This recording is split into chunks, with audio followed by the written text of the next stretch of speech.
ve, nos conoce, sabe quién somos y sabe que estamos aquí. Continuamos, con este mes tan extraño, ¿no? Septiembre, empezamos con nuestro primer domingo de septiembre, con nuestra Santa Cena, de forma diferente, formato distinto, de ofrendas. Los que ofrendan por dispositivo ya lo han hecho, los que lo hacen con monedas o con billetes en metálico lo harán después, cuando pasemos adelante, los que están aquí presencialmente. Dios bendiga a cada uno. Recuerden lo que ha dicho Hans también, los niños hemos dicho 3 y 4 años, ¿verdad? Los de más edad todavía no se empieza con escuela dominical, pero sí 3 y 4 más guardería y vamos a ir poco a poco. Tratamos de ir a la par de los colegios y con la comunidad, no infringir ninguna norma y ser cuidadosos con todo esto. Y damos gracias al Señor. Es un, como digo, un mes y un año extraño. Es difícil hacer planes y esa incertidumbre como que añade casi más, si cabe, emoción a la gran carrera que tenemos por delante. Es un tiempo increíble también. Doy gracias al Señor por ver la iglesia más llena. Vamos ya llenando, guardando aún las filas y todo esto, pero ya somos más. Invito a todos los que nos ven y ven a la casa del Señor. Es un privilegio. Tratamos de mantener lo del aforo, ¿no? Y estas limitaciones, pero aquí estamos. Es algo maravilloso lo que sucede en la casa del Señor y hay algo que nos perdemos en lo no presencial, aunque tenemos que echar mano de estas tecnologías y de estas cosas y aprender y amoldarnos a los tiempos, y es lo que queremos hacer. Hemos estado orando. Quiero decir que durante esta semana falleció una queridísima hermana que la mayoría de aquí no conocen, pero los más antiguos sí, nuestra hermana Ana Mari de Bilbao, que nació en la iglesia Salem en Bilbao.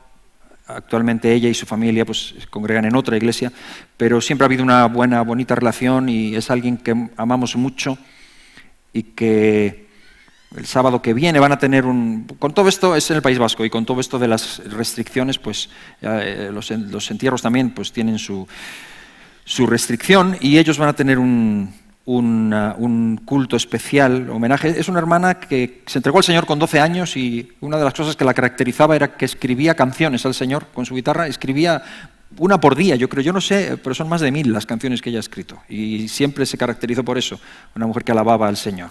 Falleció con 60 años por un cáncer que se la llevó y ha sido en esta semana. El sábado que viene tendrán un culto especial y es muy posible que lo emitamos por nuestro canal, o sea que lo podamos ver. Aquellos que la conocían y que conocen a la familia, pues probablemente puedan verlo en el canal Salem también. Estamos tratando de poder emitirlo o ver de qué manera, pero lo diremos para aquellos que se quieran unir y desde aquí también oramos por la familia. Muy bien, vamos a ir a la palabra del Señor, hermanos, y abrir nuestros corazones y después participamos de la Santa Cena. Y pretendo ser conciso y breve también en esta mañana. Si me puedes, Conchi, dar el pinganillo porque se supone que lo debería tener aquí en la mano para disparar las diapositivas, y espero hacerlo bien. A ver. Sí, tenemos el PowerPoint. Bueno, más que nada por ver y por seguir la lectura y un poco el esquema de lo que quisiera en esta mañana compartir. Recordar, hermanos, que empezando y terminando este verano, el lema de nuestra iglesia continúa siendo casa de Dios y puerta del cielo. Estamos hablando de la iglesia y este es nuestro lema. Y hoy el título que yo tengo para el día de hoy es de lo abstracto a lo concreto. De lo abstracto a lo concreto. Y para ello vamos a leer en 1 Tesalonicenses capítulo 1, del 2 al 4, y vamos a orar. Lo abstracto pues es algo difícil de explicar. ¿Cómo explicamos lo que es lo abstracto? Lo abstracto es un concepto, algo que no es fácil de explicar porque tiene un esquema, es muy esquemático y no es concreto. Lo concreto es todo lo contrario, lo físico, lo que podemos tocar, lo que podemos palpar, lo que es visible, lo que no es difícil de explicar. Vamos a leer en 1 Tesalonicenses, en el capítulo 1, versículos del 2 al 4, donde dice así: Damos siempre gracias a Dios por todos vosotros, haciendo memoria de vosotros en nuestras oraciones, acordándonos sin cesar delante del Dios y Padre nuestro de la obra de vuestra fe del trabajo de vuestro amor y de vuestra constancia en la esperanza de nuestro Señor Jesucristo. Porque conocemos, hermanos amados de Dios, vuestra elección. Hasta aquí solamente la palabra del Señor. Señor, gracias. Ayúdanos a meditar en esto y quedarnos con lo que tienes para nosotros hoy. Ayúdanos a entender la diferencia de lo abstracto y lo concreto y pasar de lo uno a lo otro en nuestras vidas, para que sea visible nuestro cristianismo, no algo perdido, no un concepto, sino algo visible para todos. Gracias, Señor. Bendecimos tu palabra y te pido que la bendigas en nuestros corazones también, en el nombre de Jesús. Amén. Amén. Esto que hemos leído es una salutación. Es el principio de la primera carta de Pablo a los tesalonicenses y forma parte de lo primero que les dice. Y me quería quedar con esta lectura. Pablo está lejos, les echa de menos, está probablemente en Corinto escribiéndoles. Es una iglesia que conoce y la carta se escribe más o menos entre el 51 y 53 después de Cristo, algo así, por ahí. Y Pablo les está escribiendo y les hace esta salutación. Es importantísimo lo que les dice al comenzar, les dice que está orando por ellos. Damos siempre gracias a Dios por todos vosotros, haciendo memoria en nuestras oraciones. Pablo está orando. Lo que comienza la carta diciendo que está orando por ellos. Pablo está orando por ellos. Es lo primero que quiero resaltar, la importancia de la oración. Hermanos, no subestimes nunca el poder y la importancia de la oración. Algunos se cansan de orar. Algunos creen que el tiempo de oración es algo más bien superfluo. El tiempo de oración es increíble, es necesario. El personal y el comunitario, el que hacemos juntos. Anunciaba Hans que pasamos del sábado al martes ahora. Todavía no vamos a tener nuestro culto presencial aquí. Llegará en su momento, pero sí lo vamos a volver ya al horario habitual de las 8 de la tarde, aunque continuaremos haciéndolo online. Y únete a nosotros. Te vas a la página, es muy fácil. Abres la página, únete, pone oración y hay un link. Solo tienes que pinchar y seguir las instrucciones y estás en conjunto con los demás hermanos. Y oramos por cosas, algunos nos dirigen y después tenemos tiempo para orar ahí donde estés, con tu familia o en casa, por estos motivos. Y es bueno, la oración es como cuando escribes una carta. A veces pensamos que la oración provoca cosas en Dios y en los demás. ¿Sabes? A quien más le cambia la oración a uno mismo. Cuando uno ora, te libera a ti mismo, es algo que sucede en ti, algo cuando tú estás orando por los demás. Es bíblico. Dios cambió la situación de Job cuando él oró por sus amigos y eso pasa constantemente y lo necesitamos, necesitamos los unos a los otros. Y Pablo ora por los tesalonicenses. ¿Sabes que cuando haces esto hasta te olvidas de otras cosas? Te olvidas de tu propio rollo, de tus cosas que a veces te esclavizan y te paralizan. Pablo ora por ellos, por los tesalonicenses. Y es una oración muy especial, es una oración que dice que está dando gracias a Dios. La palabra es eucaristea, lo que se llama la Eucaristía. ¿Sabes que la Eucaristía, realmente la palabra Eucaristía del griego significa acción de gracias? Eso es lo que Pablo está haciendo. Está dando gracias a Dios por sus hermanos. No es cualquier tipo de oración. Está orando por la obra que Dios está haciendo en ellos. Hay tres. Yo no sé si está funcionando o si lo tenéis que hacer vosotros. Damos siempre gracias a Dios por todos vosotros. He ido para atrás, ¿verdad? A ver. No me funciona. ¿Hay alguien arriba? ¿Sí? ¿Sí funciona? ¿Soy yo o eres tú? Dale tú. ¿Eso es para atrás o para adelante? Para adelante. Dale otro. Ahí está. Haciendo memoria. Hay tres cosas que dice. Vamos a ver, dale para adelante, vamos a verlas todas. Haciendo memoria de vosotros en nuestras oraciones, acordándonos sin cesar. ¿Y otra más?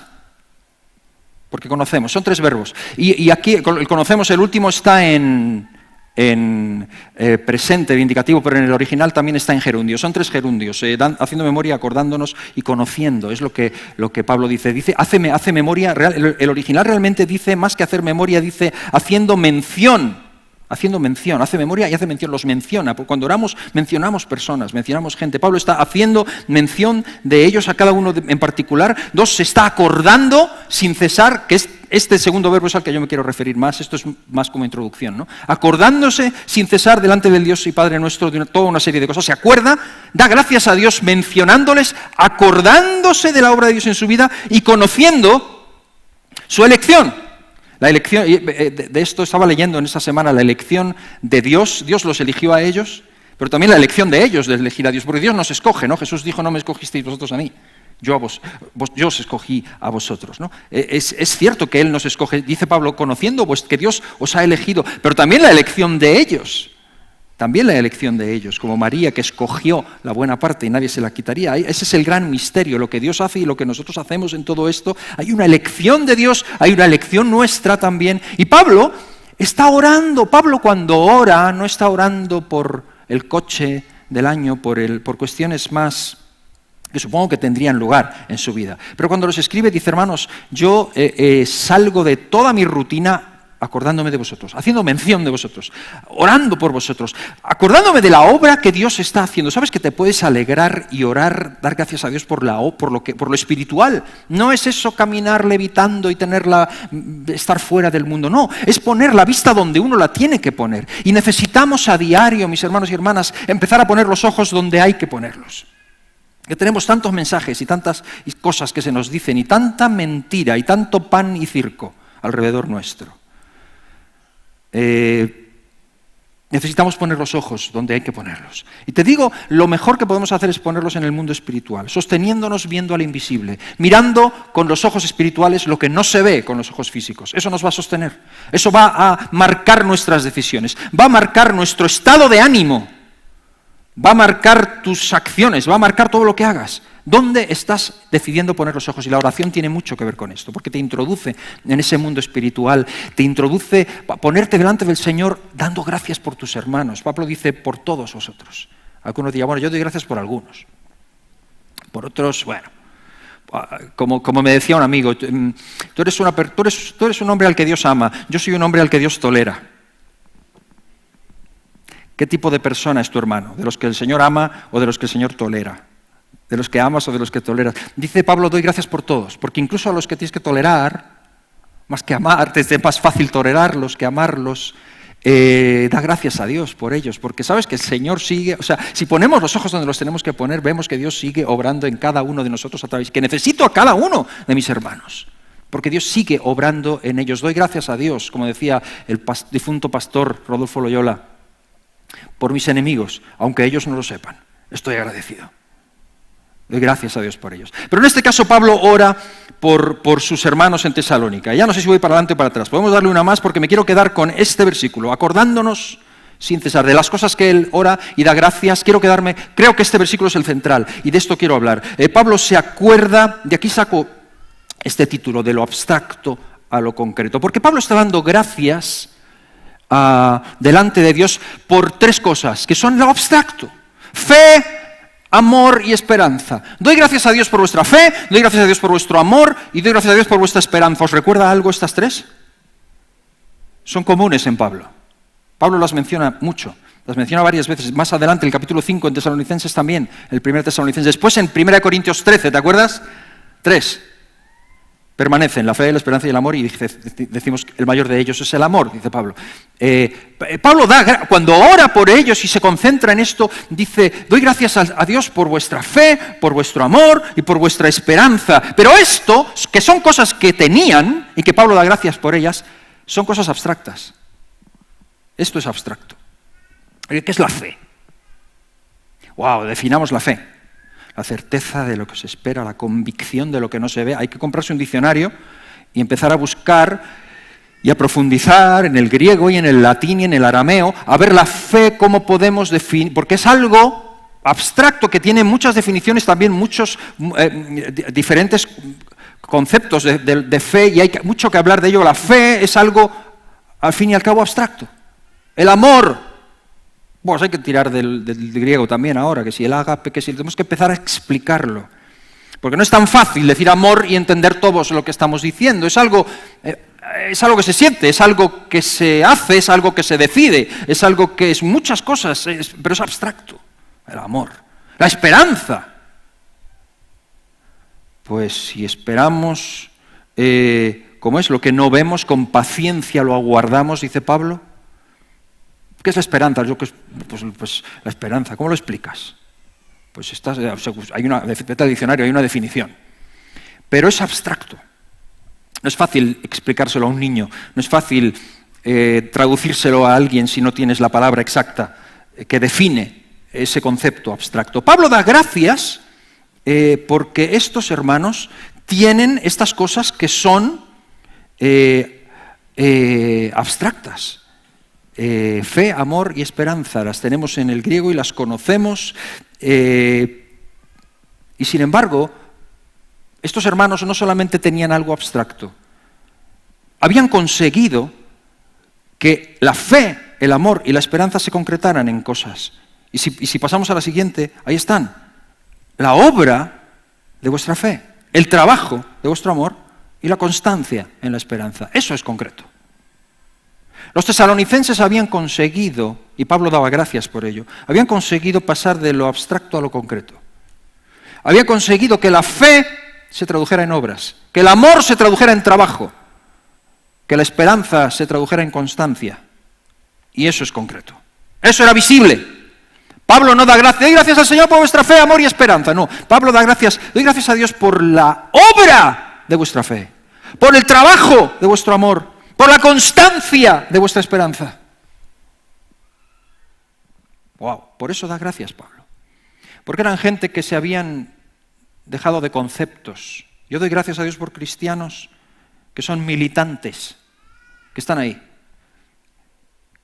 Porque hay mucho, y cada vez más, ese tipo de cristianismo de que no, el cristianismo es una cosa abstracta, una cosa que no se meta a nadie porque es una cosa mía, interior, que yo, mi fe, mi amor, yo el amor lo entiendo. Y Pablo dice, no, doy gracias a Dios porque no estamos hablando de teólogos, no estamos hablando de conceptos. ¿Sabes? Hubo etapas en la historia de la Iglesia que fueron etapas de teólogos. Cuando lees historia de la Iglesia y lees, por ejemplo, en el siglo I, te das cuenta que el siglo I es un siglo de teólogos. Pablo, bueno, se está formando la teología, la doctrina, ¿no? y se escribe el Nuevo Testamento. Es un siglo en el que son conceptos nuevos, o sea, Jesucristo, su deidad, en Él habita la plenitud de la deidad corporalmente y estamos completos en Él, y la sangre de Cristo nos limpia de todo pecado. Hay declaraciones que son conceptos teológicos que tenemos que interiorizar y que tenemos que creerlos y que están ahí. El siglo II no supone ningún avance teológicamente hablando, porque el siglo II no fue un siglo de teólogos, fue un siglo de soldados. Fue un siglo de gente que dio la vida por Cristo. Fue un siglo de gente que fueron quemados, crucificados, aserrados, perseguidos, apedreados, degollados por su fe. No había tiempo para la teología, había tiempo para lo concreto. Había tiempo para la obra de nuestra fe, el trabajo de nuestro amor, la constancia en la esperanza. ¿Qué tiempo vivimos hoy? Bueno, ha pasado el tiempo, somos una sociedad civilizada, pero te quiero decir que nuestro enemigo es el mismo perro con otro collar. Es el mismo. Y podemos escoger ser gente teorizante, gente abstracta, gente con conceptos muy claros. Hay gente que tiene los conceptos clarísimos, pero en lo concreto, y hay otros que los ves que van con la lengua afuera, porque han entendido, o mejor dicho, no logran entender cómo es que nos amó tanto. Y no pueden vivir de otra forma que vivir para Él. Y los ves. Y les salen canas y les falta la energía porque están dando todo en lo concreto. Y hasta se equivocan. Claro que sí. Pero han decidido, como dice 2 Corintios 5, 17, que ya no pueden vivir para sí. Tienen que vivir para aquel que murió y resucitó por ellos. Y eso se tiene que concretar de alguna forma. No es un concepto solo. Pablo da gracias por esto. Pablo da gracias por esto. Y ahora quiero simplemente definir rápidamente estas tres palabras. La obra de vuestra fe. ¿Qué es la obra de vuestra fe? ¿Qué es el trabajo de vuestro amor? ¿Qué es la constancia? ¿Qué son estas cosas concretas? La primera de ellas, la obra de vuestra fe. Gracias por ayudarme. Ya no debe ser que está mal la pila. Adelante con las diapositivas. La obra de vuestra fe. Para ello, sin hacer alardes, pero he tenido que mirarlo bien para distinguir lo que está diciendo. He ido al griego y lo he apuntado aquí. La palabra en griego es ergon.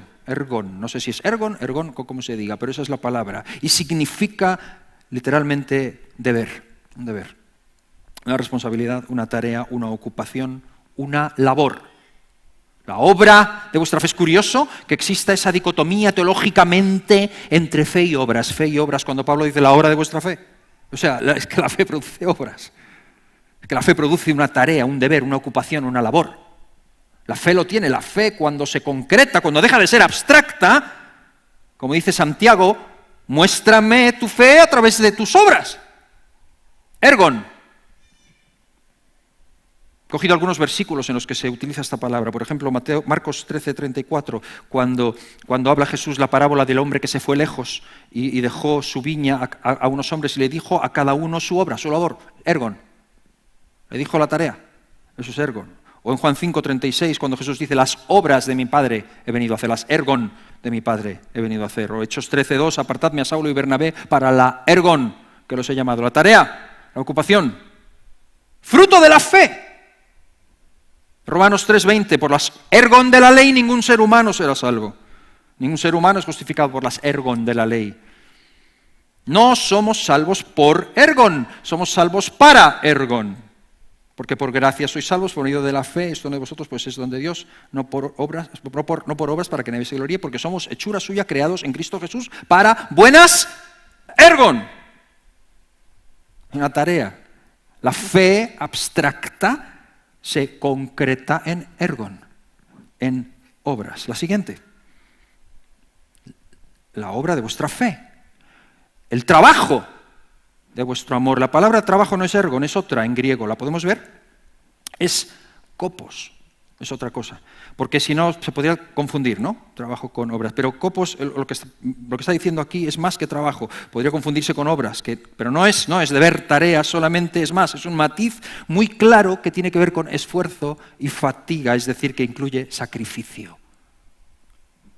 Incluye sacrificio. Fíjate que la fe produce una tarea, es algo, crees algo y haces. El amor mueve algo más.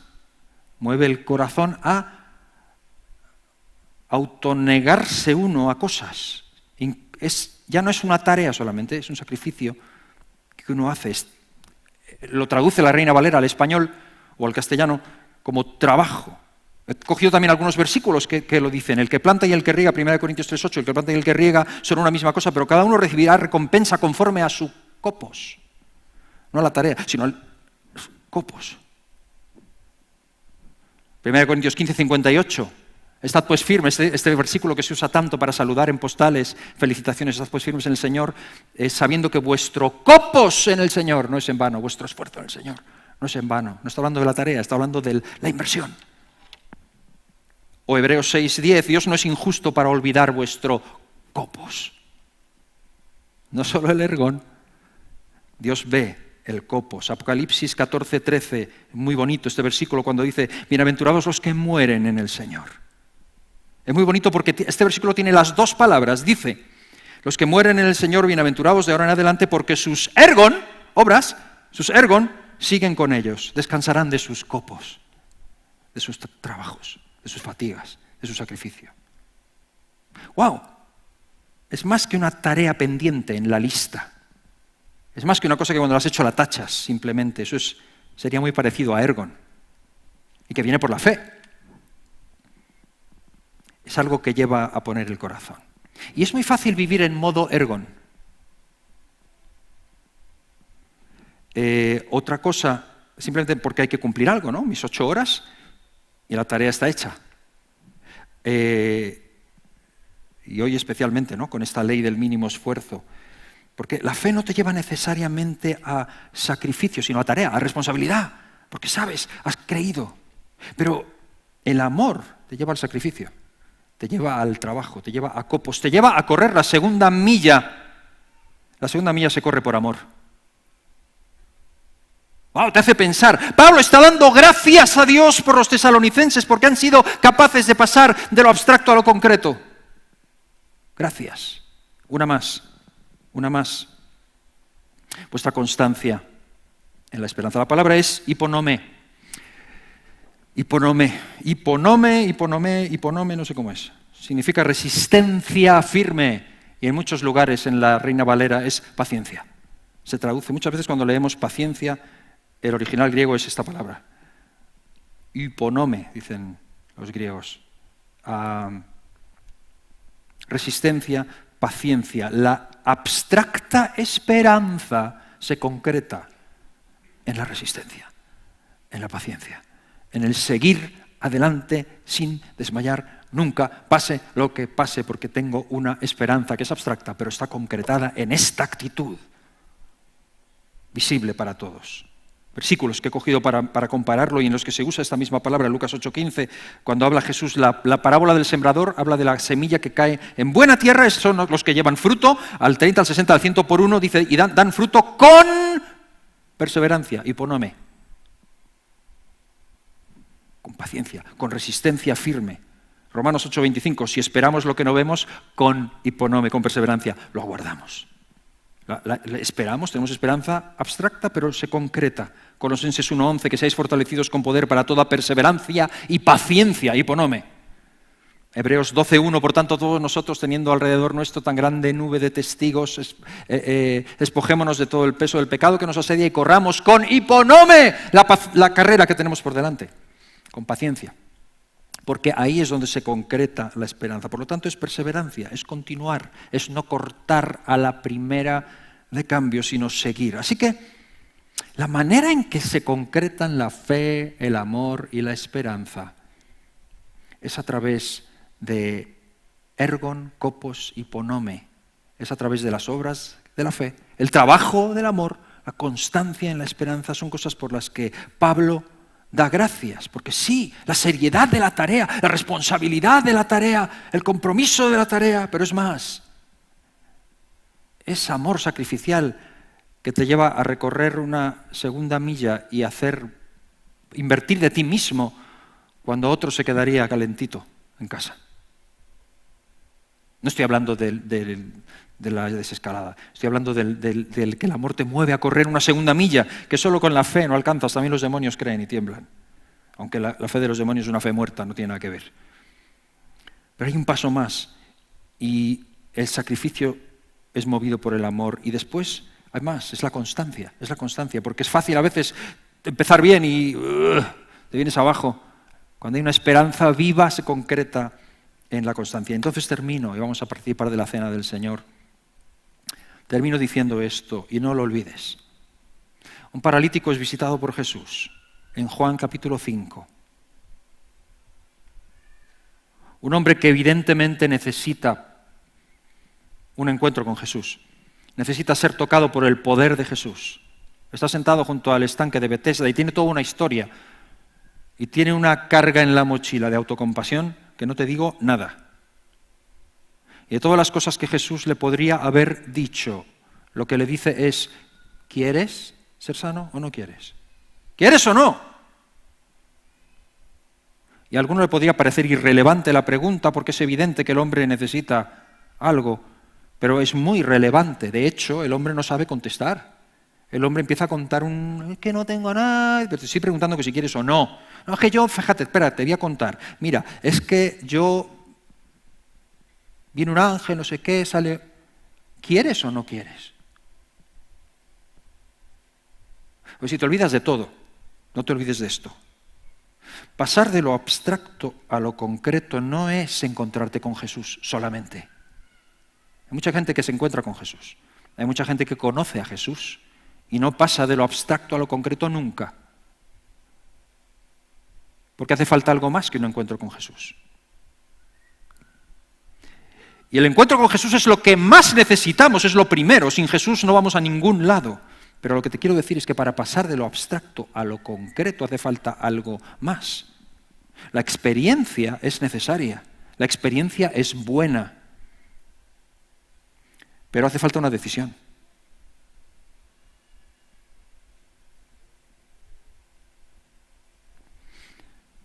La experiencia es buena, la experiencia es necesaria, la experiencia nos enseña algo que no sabíamos y nos marca muchas veces para el resto de nuestra vida, nos deja ahí una señal y es algo, pero la experiencia no te cambia la vida, como mucho te produce un subidón y puede que tu vida se convierta de ahí en adelante el resto de tu vida en una búsqueda por otro subidón y por repetir el subidón y porque se vuelva a dar lo mismo y para que vuelvas a sentir lo que sentiste en aquella experiencia porque vives adicto a la experiencia. La experiencia es muy buena y la necesitamos con Jesús. Tienes que encontrarte con Jesús. Pero cuando te encuentras con Jesús, lo que va a cambiar tu vida es una decisión que tomes o que no tomes. ¿Quieres ser sano o no quieres ser sano? Porque si no quieres, conoces a Jesús y se queda todo muy abstracto. Pero hermanos, en este tiempo necesitamos cristianismo concreto. Necesito en mi vida cristianismo concreto. No puedo vivir con conceptos en la cabeza, con creencias que más o menos ya estoy conforme y bueno, ya sé que voy a ser salvo y voy a estar con el Señor para siempre. Puedes decidir vivir así. Yo no voy a discutir tu salvación. Pero te estoy diciendo que Pablo da gracias a Dios por un grupo de cristianos que habían conseguido pasar de lo abstracto a lo concreto. Concretar su fe, amor y esperanza en obras, trabajo y constancia. Y eso era visible para todos. Y todo empieza con una decisión. Todo empieza con una decisión. Y es a lo que te invito hoy. He aprendido en mi vida, hermanos, y sigo aprendiéndolo, que los cambios son por las decisiones. No son tanto por las experiencias. Amo las experiencias y soy muy romántico, soy muy sensorial. Pero las experiencias son geniales, pero a menos que tomemos una decisión, nada cambia. A menos que tomes una decisión, nada cambia a tu alrededor. Necesito disciplina en mi vida como no tomes una decisión. Necesito introducir, necesito cambios, cámbialos. Es que no me gusta mi vida, cámbiala.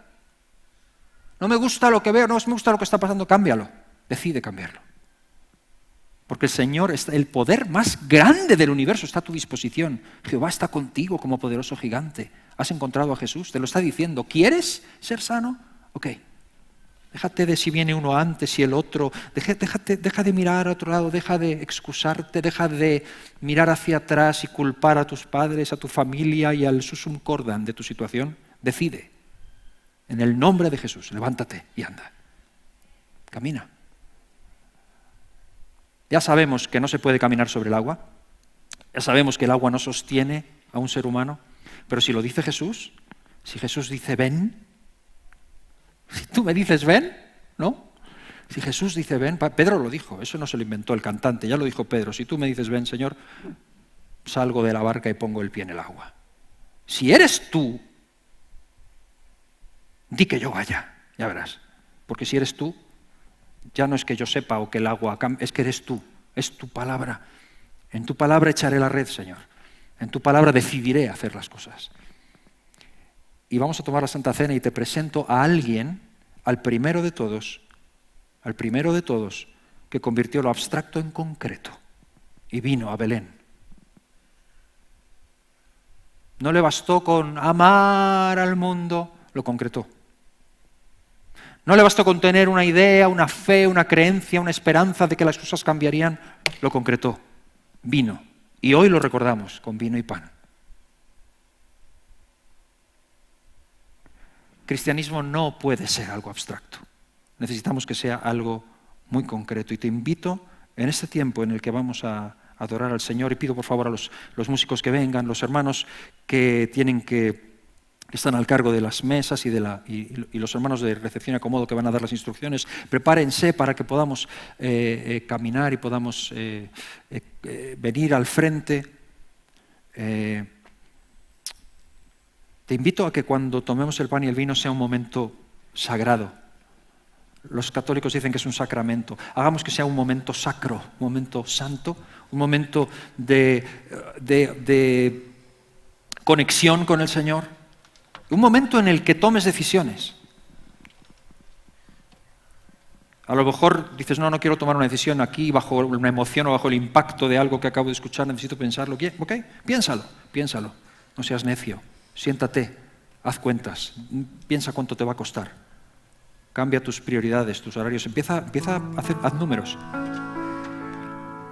Piénsalo porque Jesucristo vino para darnos vida en abundancia y para que aquellos que le conocen, aquellos que creen en Él, aquellos por los cuales murió, ya no vivan para sí. ¿Cómo concretamos esto? Tú sabes cómo concretarlo en tu vida, tú sabes lo que el Señor pide. Yo no te estoy pidiendo que seas pastor y que hagas, te estoy diciendo y invitándote a que tomes las decisiones que tú sabes que el Señor, si no te estoy diciendo nada nuevo que tú no sepas, seguramente. Y seguramente la voz que está en tu interior tampoco te está diciendo acerca de ti algo que no sepas. Es momento de tomar decisiones. Te invito a que lo hagamos. Pongámonos en pie, hermanos. Recuerden, si no has ofrendado antes porque lo tienes en metálico, aquí están las urnas para poder depositarlo. Y al mismo tiempo alguien te va a ayudar para el pan y el vino. ¿Tenemos alguna indicación para los celíacos? Aquí, si alguien tiene problema de celiaquía, su mesa sería esta, en cualquier caso, ¿vale? Donde estés, díselo a la persona de recepción para que te habilite a caminar por aquí. Entonces vamos a cantar y os invito, hermanos, a que paséis, toméis el pan y el vino y lo llevéis a vuestro lugar, ¿vale? Una vez que yo vea que estamos todos en el lugar, oramos y tomamos el pan juntos y después el vino juntos, hagámoslo así. Cantamos al Señor y le adoramos mientras vamos desfilando y después tomamos el pan y el vino. Adelante. Y nos redimió, triunfando así sobre el pecado, al santo y sublime, admirable Cordero de Dios, sea la alabanza y honor. Nos amó y nos